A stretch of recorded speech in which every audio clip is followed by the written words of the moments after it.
First of all, good morning, Amsterdam. So happy to be here. I received a very nice welcome today in the morning by a bunch of protesters who I would really love to thank because I was trying to search for the location. And I spoke to Nathan. Nathan, send me. You know what? Don't send me. I see it. So they better save than Google and Waze. So thank you so much. And I really want to say one thing because those protesters really made me change a lot of my speeches. And I want to say one thing to the people of the Netherlands and to the people of Amsterdam. Those who are protesting outside this podium think they know the Middle East, Islam, Arab-Israeli relations better than I do. They don't. I do. And I want to...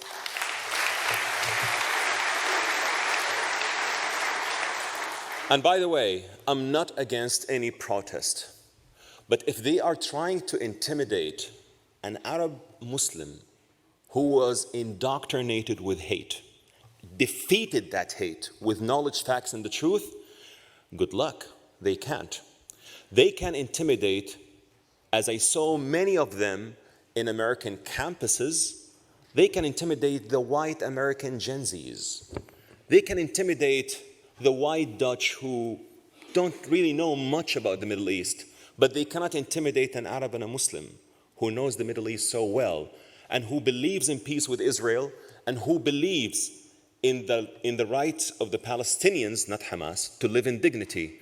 When they shouted, "Free Palestine," I looked at them and I say, I agree with you. Free Palestine from Hamas.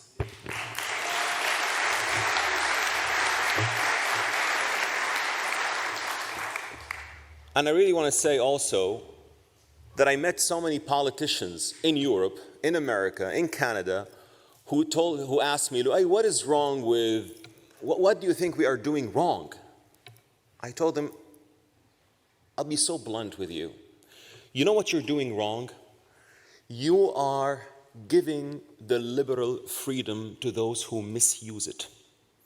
You are giving the liberal freedom to those who misbehave, and they use the liberal freedom as a ladder to climb. As soon as they reach wherever they want to reach, they will throw the ladder away and they will change your societies. Trust me, those protesters, if they hop on a plane tomorrow to Dubai or Abu Dhabi, they will behave. I promise you, they will.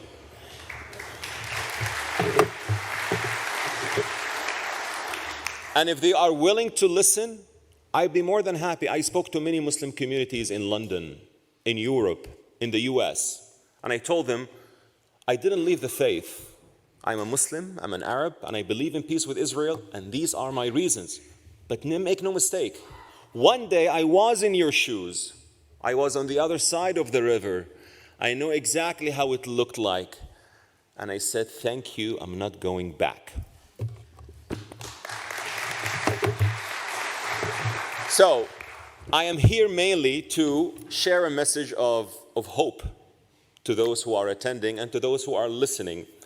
A message of hope that, yes, there are Arabs and Muslims who believe in peace. Yes, there are Muslims who are not radical. We must make the extension in social media, in Europe, that there's a difference between radical Islamists and Muslims. There's a difference between the Palestinians and Hamas, and there's a difference, a real difference between pro-peace camp and pro-war camp. I always say, when I speak to Muslim audience, even when if I had the chance to speak to the protesters who would say, stop the war is ugly, I say, of course I would call for stopping the war right now, the war in Gaza. Absolutely, it's an ugly war. But let's not forget, it's an ugly war that Israel didn't want, didn't ask for, and didn't start. It's a war that Hamas started, and it can end it yesterday, not today, if they release the hostages and lay down their arms. Let's end the war. Let's end the war, really.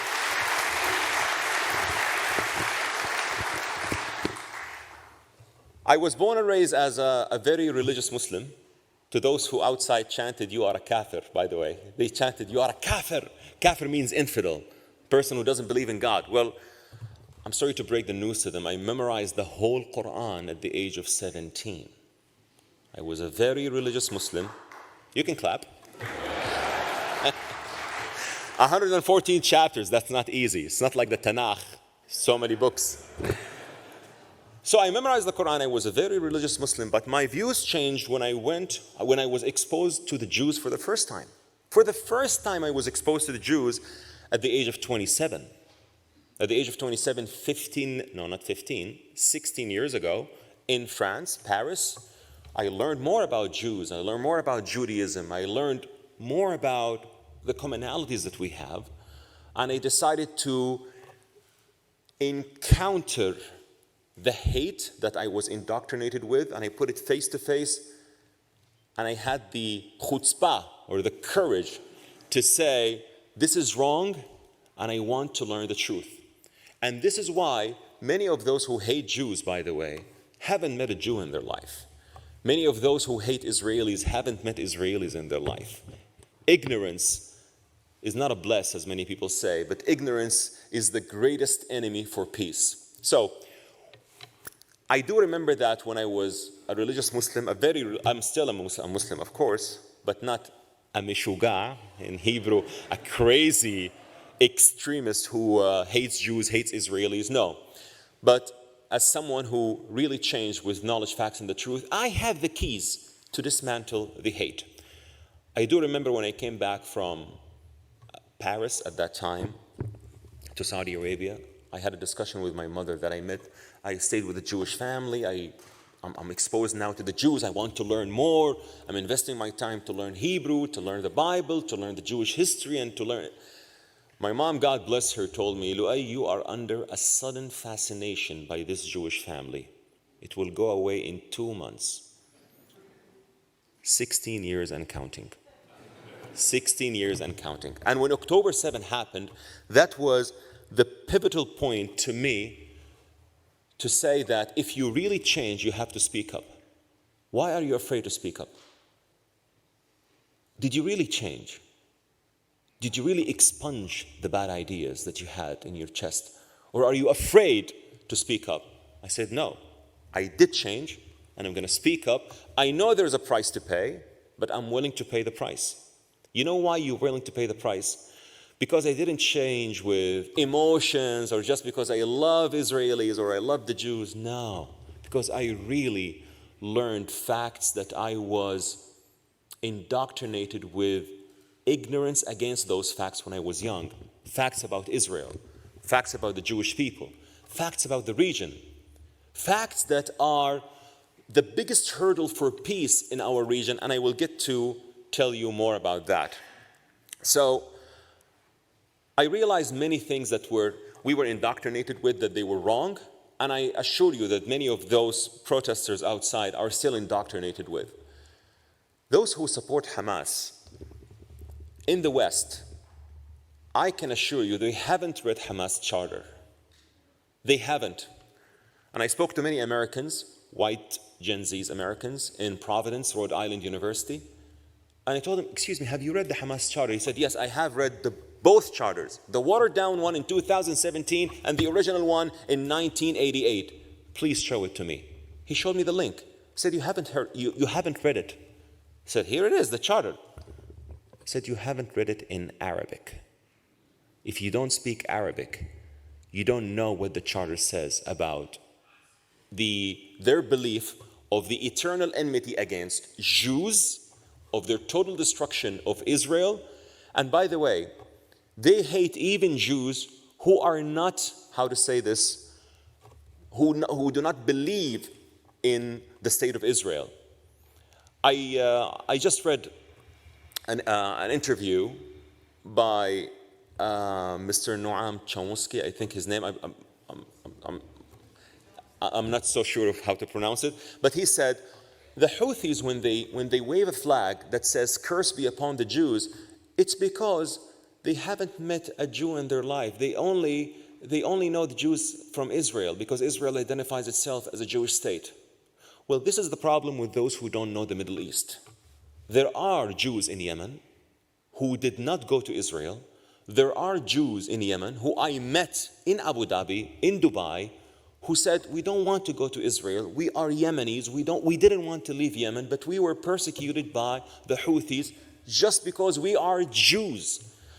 People in the West, like this gentleman, they don't understand that the real reason to hate Jews is a religious reason. A religious reason that stems from a radical extremist ideology and interpretation that we need Muslim scholars to say it is wrong and we need to move past it. But we don't have these encouraged or these courageous voices yet, unfortunately. So this is why I decided to break the cycle. Back to October 7, when October 7 happened, I said, I have to speak up. I have to speak up against Hamas, and I have to speak up against what they've done. Because Hamas on October 7th, they did not break into Israel to kidnap 3-4 soldiers and release 400 Palestinian soldiers as they did in 2011 with Gilad Shalit deal. No, they went to a music festival. They killed Israelis who celebrated life. They went to kibbutzim, the settlements in the south. I went to Be'eri and I saw the horrors of what Hamas terrorists did. So when those in the West say, let's stop this ugly war, I would say absolutely. But this war cannot stop if Hamas's evil is not removed. And by the way, if it's not removed, it will come after you. Here in Europe, in London, in Montreal, in Canada, in the US, and also after us, the moderate Arab states as well. Israel is not fighting on its behalf. Israel is fighting on behalf of humanity.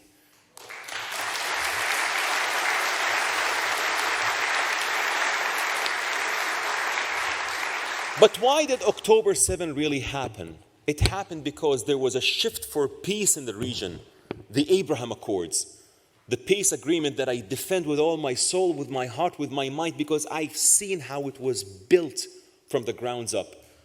The peace agreement between Israel and 4 Arab states, the UAE, United Arab Emirates, where I come from, Bahrain, Morocco, and hopefully Sudan on and off because of the troubles that were made in Sudan. And I saw the benefits of the Abraham Accords. You know what distinguishes the Abraham Accords from other peace agreements, like the peace agreement with Egypt, with Jordan? That they were really security agreements. They were ceasefire agreements, only government to government level. Even though I applaud my favorite hero of peace, the Egyptian President Anwar Sadat, I believe he was so sincere in making peace with Israel people to people. Sadat deserves to be honored as a true hero of peace. But the Abraham Accords were people to people, and I saw the fruits of that. You know what I saw the fruits of it? When I see my Saudi relatives, my Saudi cousins, they call me, they say, Loay, I want to tell you one thing. I'm going to Dubai this Friday. I'm going to have a Shabbat dinner with a Jewish Israeli family. Because of your videos, I am so open to have more Jewish friends. And by the way, one of my cousins, Fahad, recorded himself saying this and he published it. I said, Fahad, please do not. I tell you why. Because you need to have great courage to stand against the hate of the comments of everything. He said, Loay, I'm past that. I also defeated hate. I thought I was the only one who defeated hate in the Middle East. Seems that I'm not the only one. There are many. There is another Loay, who is a Swedish Yemeni. There is Rawan Usman. There are other peace activists, Amjad Taha from the UAE. There are so many courageous voices. We are a growing minority, but we are getting there. We put our heads above the parapet, but we are getting there. This is why I intentionally wore my traditional clothes today, because I wanted to tell you this is the traditional Arab clothes that I'm so proud of. I'm so proud of being an Arab, so proud also of being a Muslim, but we are the voices of peace. We are not the majority, I can agree with that, but we are getting there. Many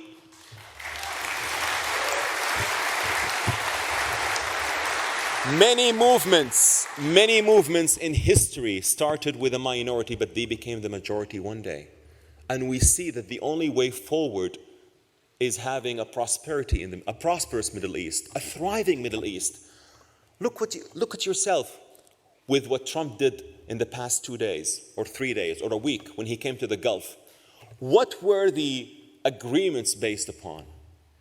AI, high-tech, cybersecurity. The UAE reached Mars and it's concerned about reaching other planets. The UAE is concerned about artificial intelligence. The Crown Prince of Saudi Arabia, Prince Mohammed bin Salman, he is so interested in moving the country to the next level with AI, high-tech. He wants to make his nation worry more about who's building more chipsets than the other, Saudi Arabia or the UAE. Not wars, not conflicts, not anarchies. This is the new Middle East. There are two Middle Easts. The Middle East of Saudi, UAE, and moderate Arab states, and the Middle East that is, thank God, is being collapsed right now, which is called the axis of resistance. Iran, Houthis, Hezbollah, and those who did not bring prosperity to their own people. Those who do not wish to, those who don't really care for the lives of their people. They are just considering their own people's losses, tactical losses. They don't care about their people. When I went to Israel for the first time, I was welcomed by a missile from the Houthis. As soon as I landed, everyone went to the shelter. I was welcomed with a missile. But you know what I noticed? That when the Israelis go to the shelter, they keep jokes and they keep fun and they amuse themselves inside the shelter. 10 minutes later, they go out, they celebrate life as nothing happened. And I said to myself, death worshippers cannot defeat people who celebrate life.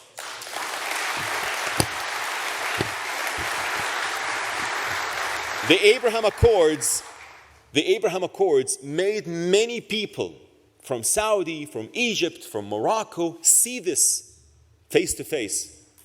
It made Muslims and Jews mingle, talk, discuss, collaborate, work together. I know many Israelis moved to the UAE.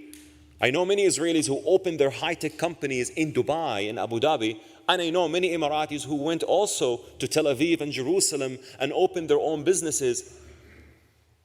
Who does this bother? It bothers the enemies of peace. Because the Abraham Accords has an enemy, and I call them the enemies of peace. The enemies of peace are radical extremists, like Hamas, like the Islamic Jihad, like the Muslim Brotherhood. And by the way, Hamas is part of the Muslim Brotherhood. It is the armed wing of the Muslim Brotherhood. You know why in the UAE and Saudi we are so against the Muslim Brotherhood? Because we know them so well. We know them better than the Europeans. We trusted them. We let them go to our schools, teach our children. I was indoctrinated with the ideology when I was young in the religious school with the curricula of the Muslim Brotherhood. The book of في ظلال القرآن, In the Shadows of the Quran by Sayyid Qutb, I memorize it. I know it so well by heart. We trusted them when we thought that they would bring good to our communities. When we realized that they don't really want to bring good to our communities and they want to make us drown in our conflicts, we decided to tell them that you are not any more welcome in our countries. Radical Islamists and Muslim Brotherhood are not welcome in the UAE, Saudi, and moderate Arab states. We had to kick them out. But guess what? Where'd they go? Amsterdam, London, Birmingham, Toronto, Montreal, Michigan, New York. They went to these places because, as I said, they found havens that offer them the liberal freedom that they misuse. The liberal freedom that they misuse, and they will one day flip against you, I promise you. This is why you need to listen to the voices from the Middle East, those who know. And we know what works best for our region, and we know what works best for your region, and we know exactly that Muslim Brotherhood is a lethal danger to the Middle East and to Europe.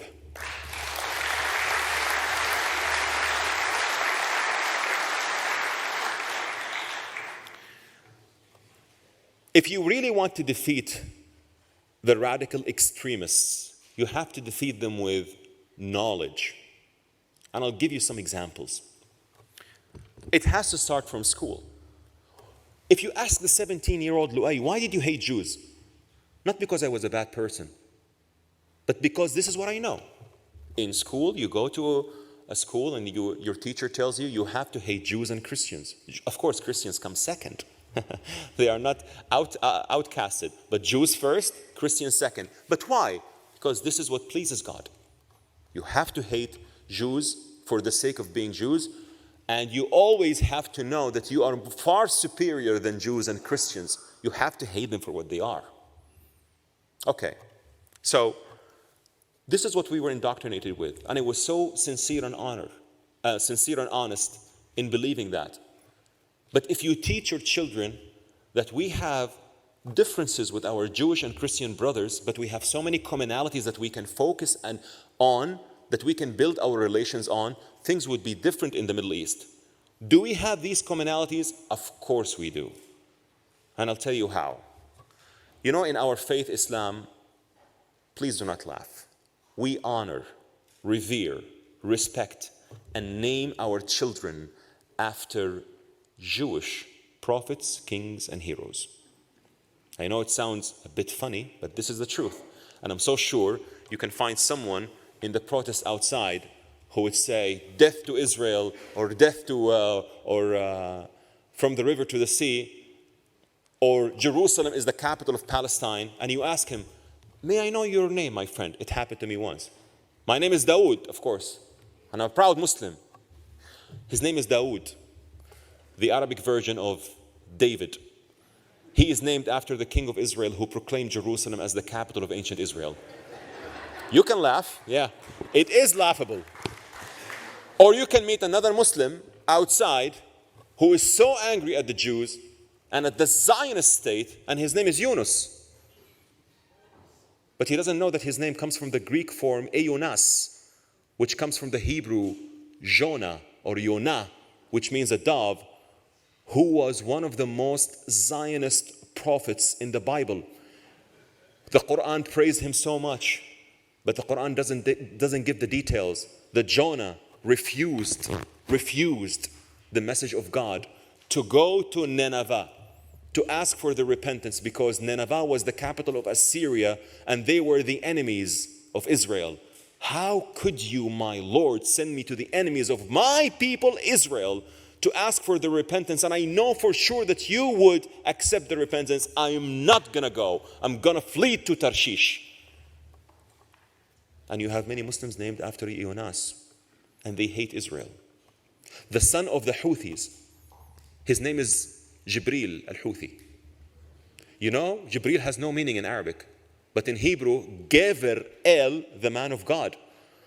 He is named after the archangel Gabriel, who has a Hebrew name, and their slogan says, death to the Jews. Find the irony. This is what I say, the ignorance that we have in the Arab world that we need to fix.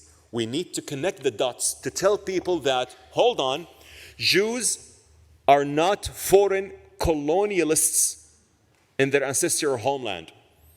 The Jewish people are not foreign colonialists.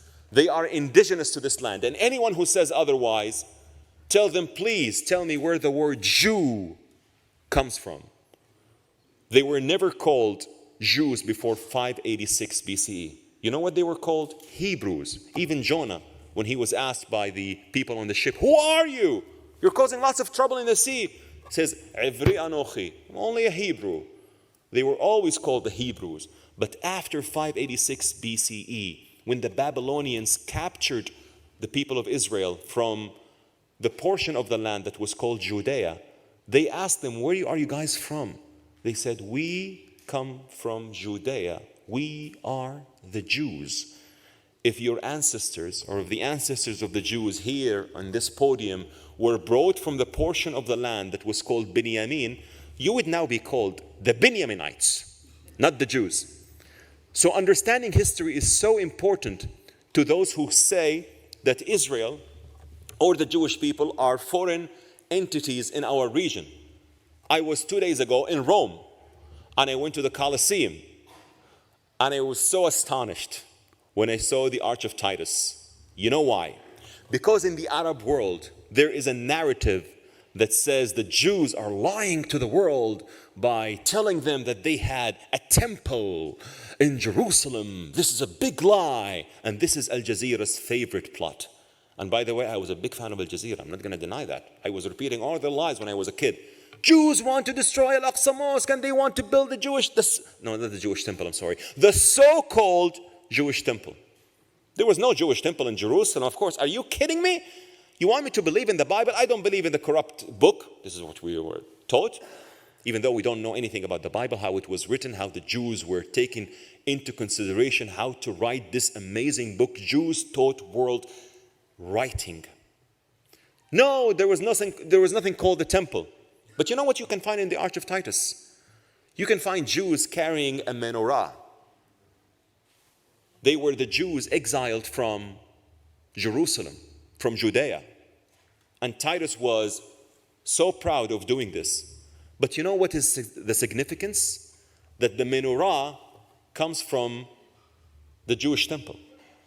And if they don't believe in texts, they have to know that stones do not lie.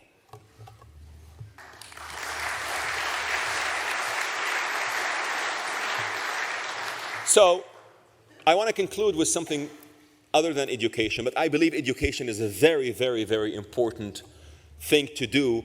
When this war ends, we have to de-radicalize Gaza. We have to de-radicalize many schools in the Muslim and the Arab world. But I please want you to know that the Arab voices that support peace in the Middle East, they have a message to many people who conflate Muslims and Islamists. There's a difference between peaceful Muslims who want to pray 5 times a day, celebrate the month of Ramadan, go to Mecca, go do Umrah, and the radical Islamists. A peaceful Muslim would not shut down the roads in Amsterdam or in Toronto or in Montreal to pray.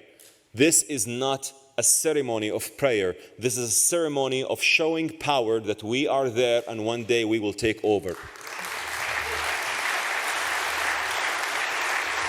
And your liberal freedom that you are giving to those who misuse it will need to be rechecked. But peaceful Muslims, because so many, I don't say so many, but some people who support Israel or who support people, they say, well, Islam by itself is lethal, dangerous, we cannot trust Islam. I tell them, please make the difference between spiritual Islam and radical Islam. Please make the difference between peaceful Muslims and radical Islamists. Please make the difference between the Palestinians and Hamas. Because I believe in the right of the Palestinians to live in dignity. I believe in the right of the Palestinians to live in peace. And to those outsiders, the protesters, when they said free Palestine, I said, I agree with you. Free Palestine from Hamas.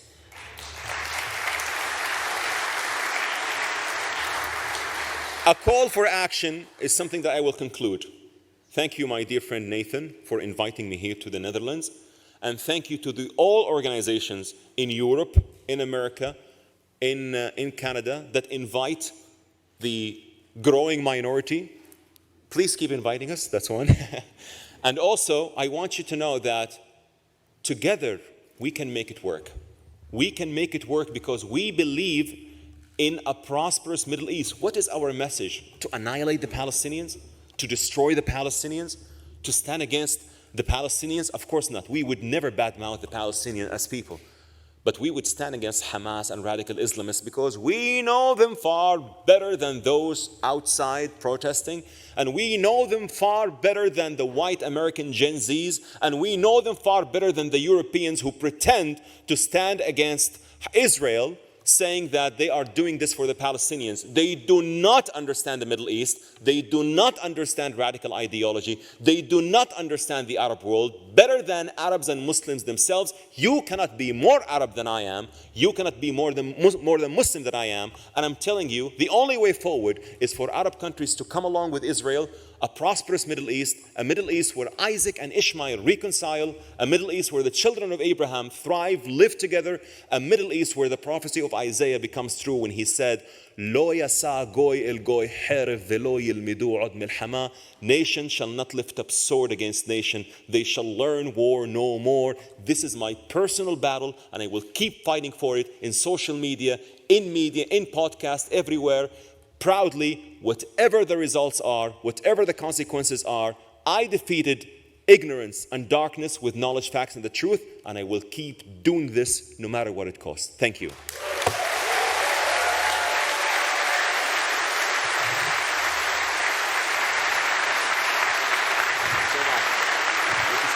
Thank you.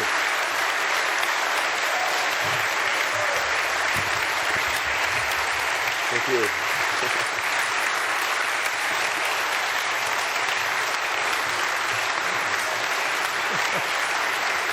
Thank you so much. Thank you.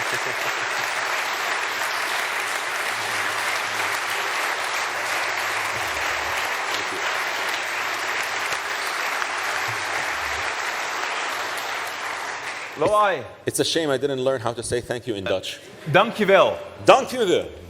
Yeah.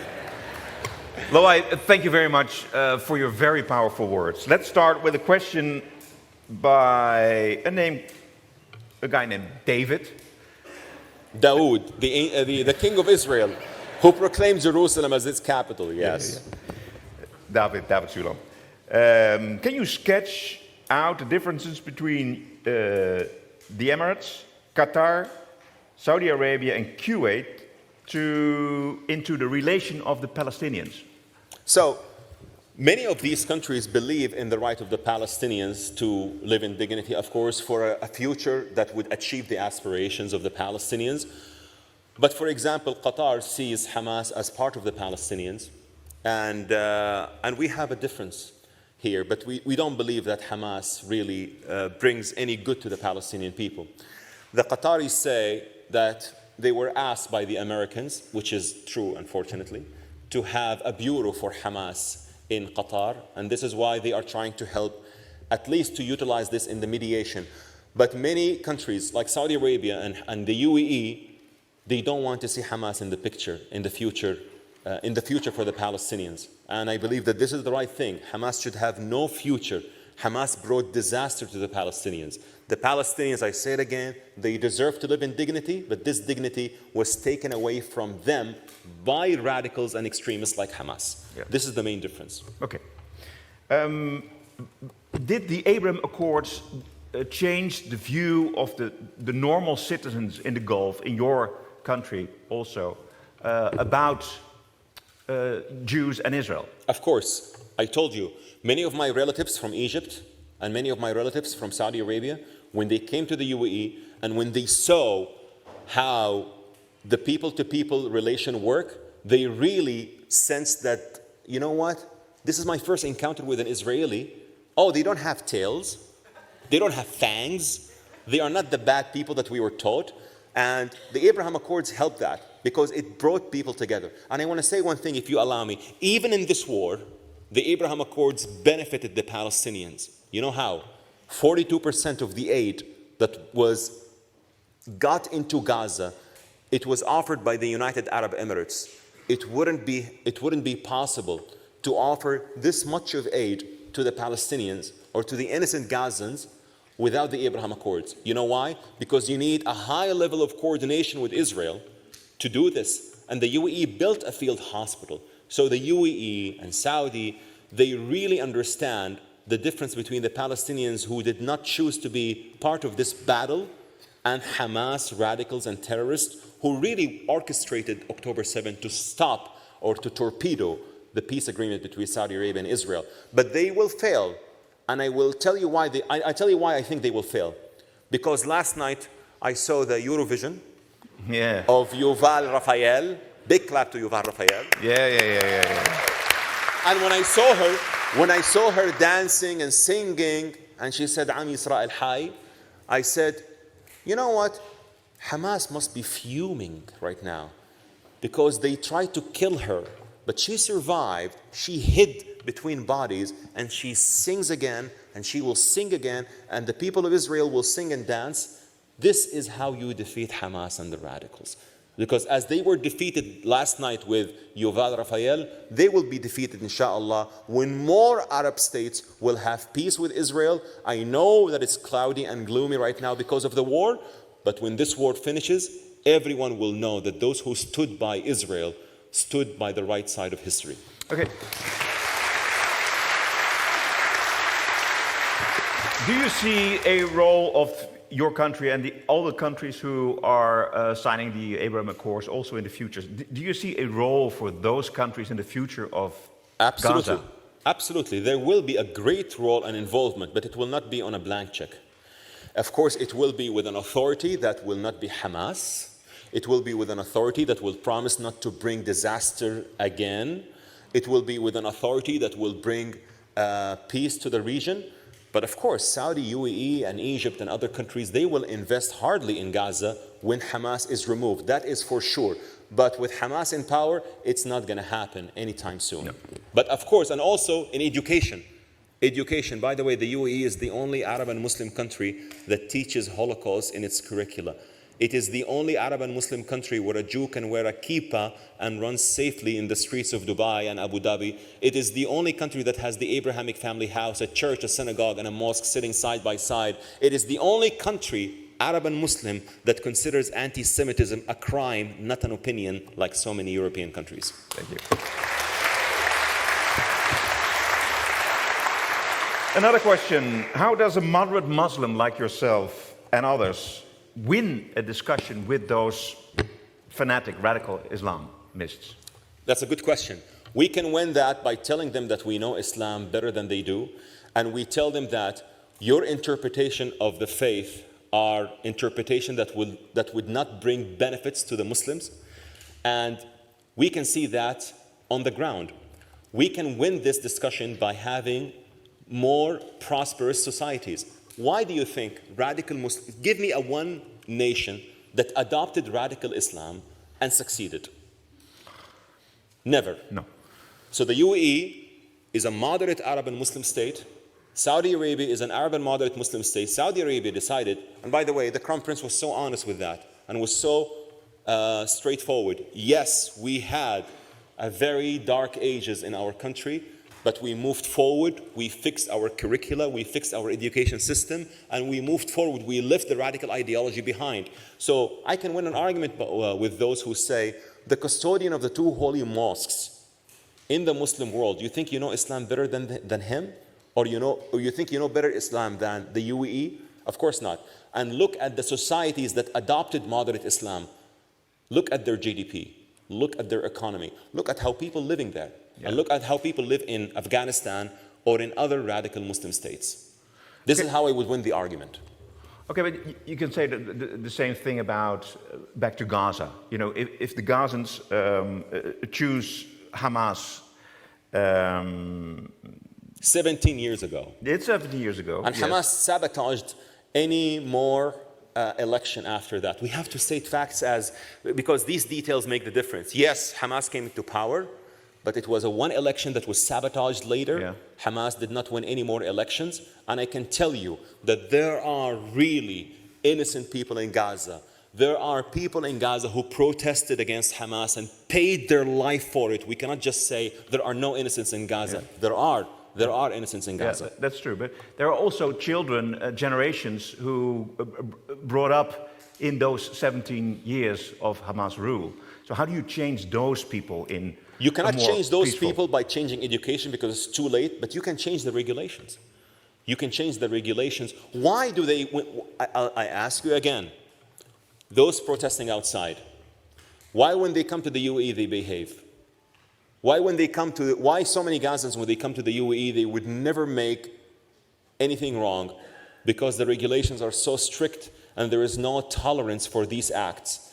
You know, by the way, there was an incident of an NYU student in Abu Dhabi, a Syrian American who intimidated Jewish students in the graduation ceremony, and he shouted "Free Palestine" in front of them. He just went to the Jewish students and he shouted "Free Palestine." He was taken away from the graduation ceremony. He was interrogated, and months later, he was deported. Zero tolerance. zero tolerance to anti-Semitism. And by the way, this is not an act.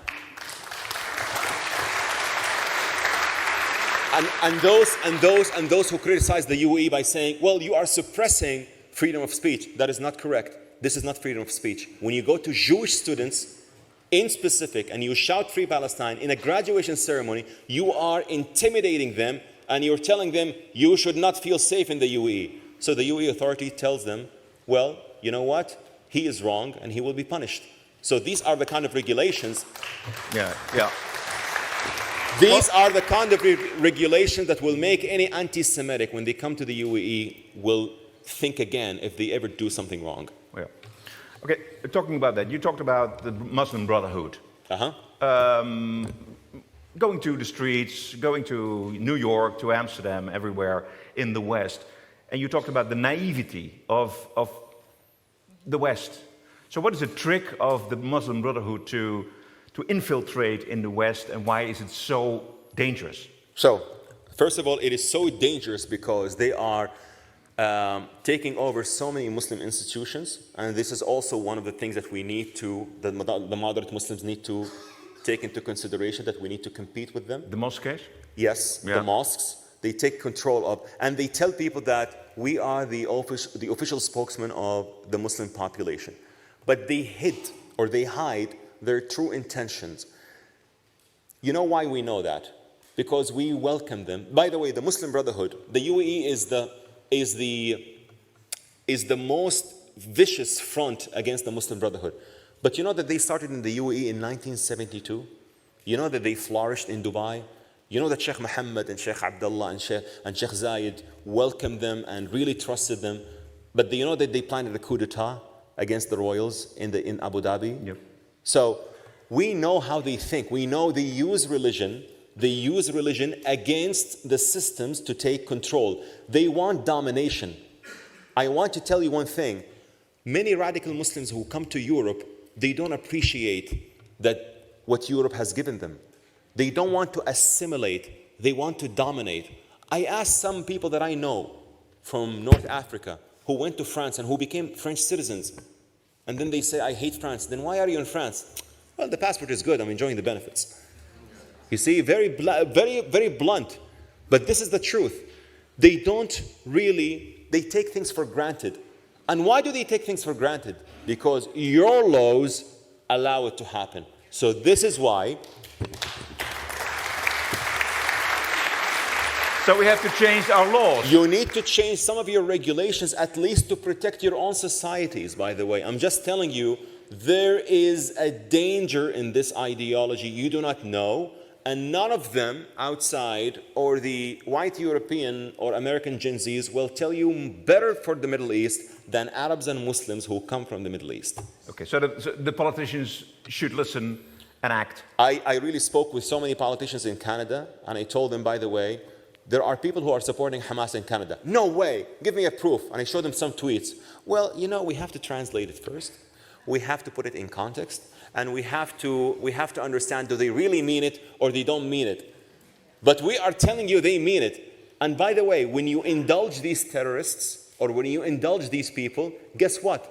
They will make trouble in your country. Have you heard of what happened, the stampede in Germany 4 months ago? Or people doing stabbing people in the Netherlands and stuff because of the lack of decision making. And the foreign minister of the UAE said that 8 years ago. He gave a prophecy. He said there will come a day when Europe, because of the lack of decision making, you will have extremism born, raised, and come from Europe, not from our states. So you should really change your regulations, and you should listen, at least consult with us. I'm telling you, it's not a regulation against Muslims. You cannot be more Muslim than I am. But a regulation against radical form of Islamic extremism that is dangerous, not only to me as a Muslim, but to you as a European as well. Yeah. So there are a couple of politicians in the room, so they listen. I hope they listen to the people who know. I hope they listen to the people in the Middle East. We really want the benefits. We really want the Netherlands to flourish. We really want Europe to flourish. We really want to have a successful collaboration between the UAE, Saudi, and the Middle East with Israel integrated and the Europeans and the Americans. I'm not saying something that should make you worry. I'm not saying that, I'm saying things that would make you prosperous and at the same time give you a warning. This is why I always say, even immigration, you don't only need to background check those who come to your country. You need to do a due diligence. You need to inspect so well the history of the people who come. Why do they want to come to the Netherlands? Why do they want to come to America? To assimilate or to dominate? To assimilate or to dominate. And you have to, by the way, even in our Arab countries, when people are given citizenship, if it's not actually something that is very common, but even when people are given citizenship, they are monitored for 10 years just to make sure that they assimilate. We don't want to have a coup d'etat in our country by immigrants who want to break the system. Loay Alshareef, thank you very much. Thank you so much. Thank you.